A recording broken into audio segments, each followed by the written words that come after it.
मुख्यमंत्री योगी आदित्यनाथ का संबोधन, इलेक्ट्रिक बसों को हरी झंडी दिखाई है और अब संबोधित। महानगरों लखनऊ और कानपुर के लिए इस सेवा का शुभारंभ हो रहा है। मैं इस अवसर पर दोनों नगर निकायों से जुड़े हुए सभी माननीय जनप्रतिनिधियों को और वहां की जनता जनार्दन को भी हृदय से अभिनंदन करते हुए उन्हें बधाई देता हूं।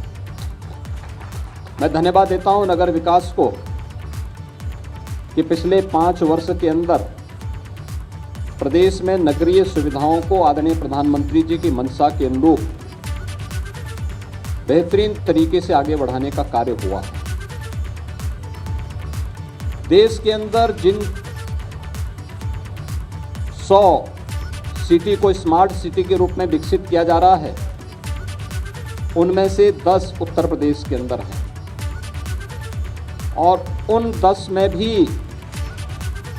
जो टॉप 10 सिटी हैं जिन पर बेहतरीन कार्य हुए हैं, मुझे बताते हुए प्रसन्नता है कि उसमें उत्तर प्रदेश के 2 शहर हैं, आगरा और वाराणसी, जो स्मार्ट सिटी मिशन के अंतर्गत बेहतरीन प्रदर्शन करते हुए टॉप 10 में अपना स्थान बनाने में सफलता जिन्होंने प्राप्त की है। शेष 7 जो नगर निगम हैं, उन्हें भी स्मार्ट सिटी के रूप में विकसित करने के लिए राज्य शासन की ओर से राज्य स्मार्ट सिटी मिशन के अंतर्गत हम लोगों ने अपनी कार्रवाई को आगे बढ़ाया है। और स्मार्ट सिटी मिशन के अंतर्गत जो कार्य आगे बढ़े हैं, इसमें से ITMS की जो सुविधा है, इंटीग्रेटेड ट्रैफिक मैनेजमेंट की जो व्यवस्था है, उसने कोविड कालखंड में ICCC के माध्यम से नगरीय क्षेत्रों में ही नहीं बल्कि पूरे जनपद में कोविड प्रबंधन में भी बेहतरीन मदद हम लोगों को की है। और उसी के मॉडल को हम लोगों ने न केवल अपने 17 स्मार्ट सिटी से जुड़े हुए नगर निकायों में बल्कि प्रदेश के सभी 75 जनपदों में उस मॉडल को लागू करते हुए देश के अंदर कोविड प्रबंधन के एक बेहतरीन मॉडल को भी प्रस्तुत करने में हमें सफलता प्राप्त हुई है। प्रदेश के अंदर विगत 5 वर्ष के अंदर मेट्रो के संचालन में भी हमें सफलता प्राप्त हुई। आज देश के अंदर किसी राज्य के अंदर सर्वाधिक शहरी क्षेत्रों में मेट्रो का संचालन उत्तर प्रदेश कर रहा है, जिनमें 5 शहर ऐसे हैं जहां पर हमारी वर्तमान में मेट्रो संचालित हो रही है और आगरा में मेट्रो पर कार्य तेजी के साथ आगे बढ़ रहा है। विगत 5 वर्ष के अंदर नगरीय क्षेत्र में 17 लाख गरीबों को प्रधानमंत्री आवास योजना की सुविधा से आच्छादित किया गया। तो स्वच्छ भारत मिशन के अंतर्गत भी हम लोगों ने व्यक्तिगत शौचालय 9 लाख के आसपास इस प्रकार की सुविधाओं से आच्छादित किए गए। सामुदायिक शौचालयों का भी निर्माण हुआ है। आज हम लोग जब देखते हैं, कोई भी जब लखनऊ में आता है, कानपुर में जाता है या उत्तर प्रदेश के किसी भी अन्य शहर में, सबसे पौराणिक जो सिटी है हमारी वाराणसी जाता है, एक बात जरूर बोलता है कि सिटी बहुत सुंदर है, साफ सुथरी है।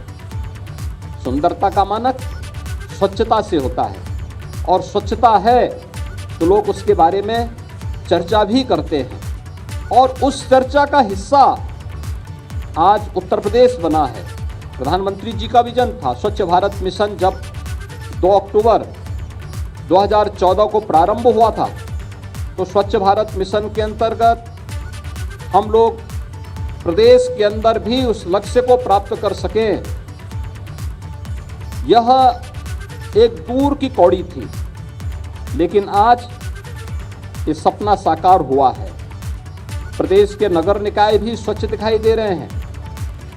इस स्वच्छता का और शुद्ध पेयजल की आपूर्ति का और बुनियादी सुविधाओं की बेहतरीन उपलब्धता के लिए जो प्रयास हुए हैं, इसने तमाम जो वेक्टर बॉर्न डिजीज थे उनको भी नियंत्रण करने में सफलता प्राप्त की है। प्रदेश के अंदर पर्यटन की सुविधाओं को आगे बढ़ाने में हमें मदद मिली है और इसीलिए मैं देख रहा था, मैं पिछले दिनों मुझे गोरखपुर में भी इलेक्ट्रिक बसेस को शुभारंभ करने का अवसर प्राप्त हुआ था। मैं जब अगले विजिट में गया तो मैंने पूछा वहां पे पब्लिक से, मैंने पूछा, मैंने कहा इलेक्ट्रिक बसेस चल रही कैसे लग रहा है? उन्होंने कहा साहब और भी लगते, और अलग अलग जगहों से मेरे सामने इस बात की डिमांड होने लग गई कि हमें हमारे शहर को भी, हमारे कस्बे को भी, या जो गोरखपुर सिटी के अंदर इलेक्ट्रिक बसें चल रही हैं इसके दायरे को थोड़ा बढ़ा देते। यानी इतनी मांग थी और पूरी भर करके जा रही है। मैंने नगर निकाय के साथ वहाँ बैठक की, मैंने उनसे पूछा, मैंने कहा भी ये जो इलेक्ट्रिक बसें चल रही हैं क्या इनसे आपका खर्चा निकल पा रहा है?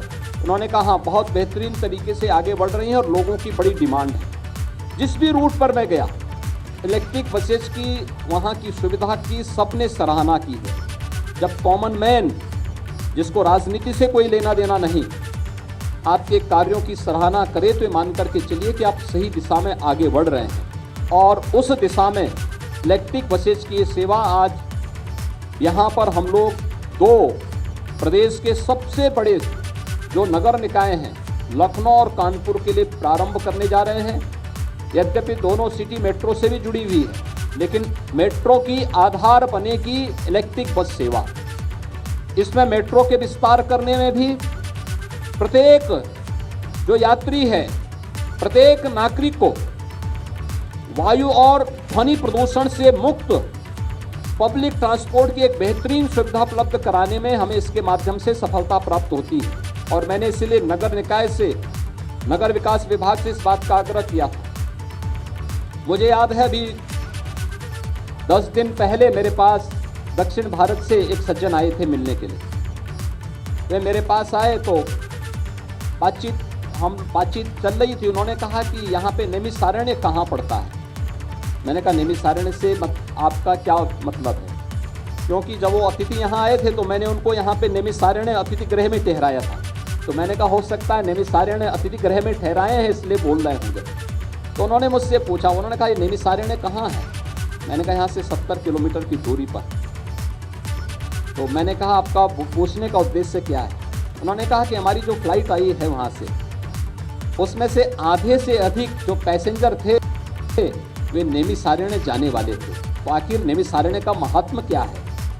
मैंने कहा नैमिषारण्य भारत की वैदिक और पौराणिक ज्ञान की आधार भूमि है।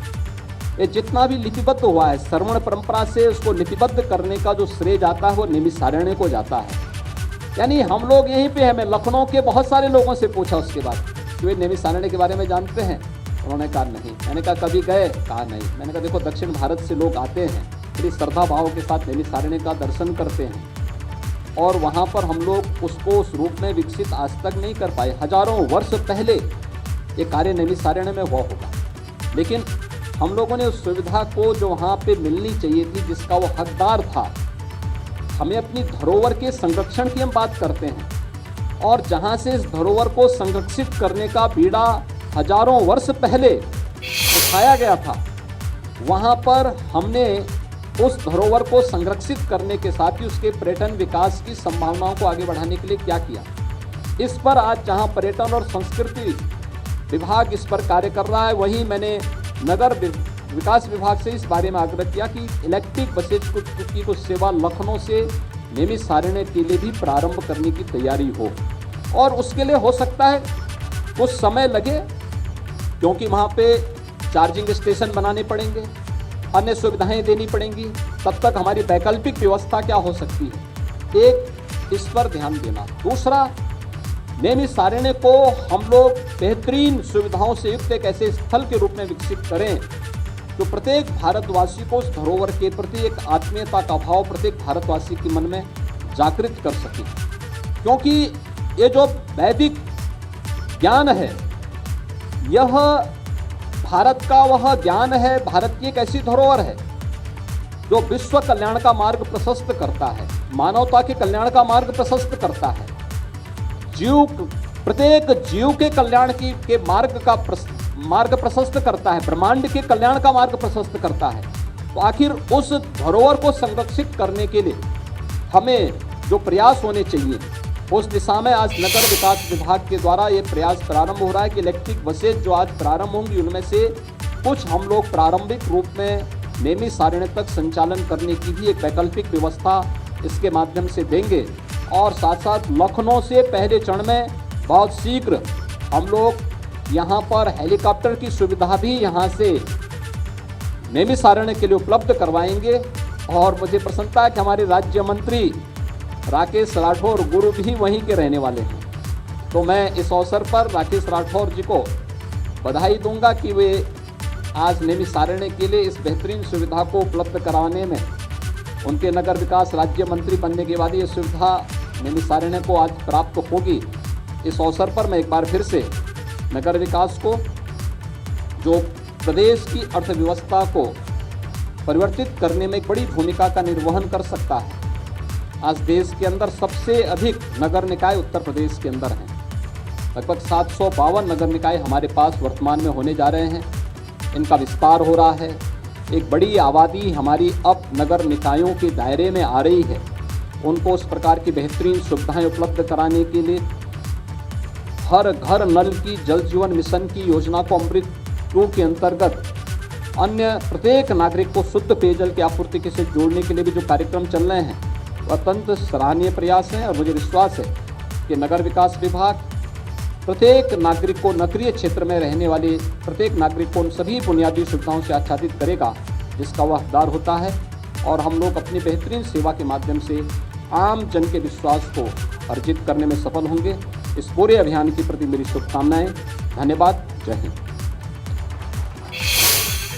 मुख्यमंत्री योगी आदित्यनाथ को आपने सुना है। 42 ई बसों को हरी झंडी दिखा दी है सीएम योगी आदित्यनाथ ने। और किस तरह से न सिर्फ पर्यावरण बल्कि लोगों की सुविधा के लिए किस तरह से ये बेहतरीन कदम है, इसके बारे में सीएम योगी ने बताया है। तो राजधानी लखनऊ और कानपुर में इलेक्ट्रिक बसों को, जहां आज इसकी सौगात इलेक्ट्रिक बसेस की दी जा रही है, 42 बसों को यहां हरी झंडी दिखाई जा रही है। और पहले ही जहां मेट्रो से कनेक्टेड हैं ये दोनों सिटी, और अब इलेक्ट्रॉनिक बसों के जरिए पर्यावरण की स्वच्छता का ख्याल रखते हुए, लोगों की सुविधा को ध्यान में रखते हुए इन्हें रवाना किया जा रहा है। लखनऊ कानपुर को ये बड़ी सौगात दी जा रही है। 42 इलेक्ट्रिक बसों की ये सौगात है बेहतर परिवहन व्यवस्था के लिए, जहां लगातार प्रशासन और सरकार काम कर रहे हैं।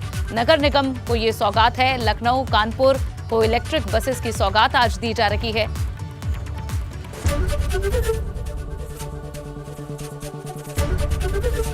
एबीपी गंगा, खबर आपकी, जुबान आपकी।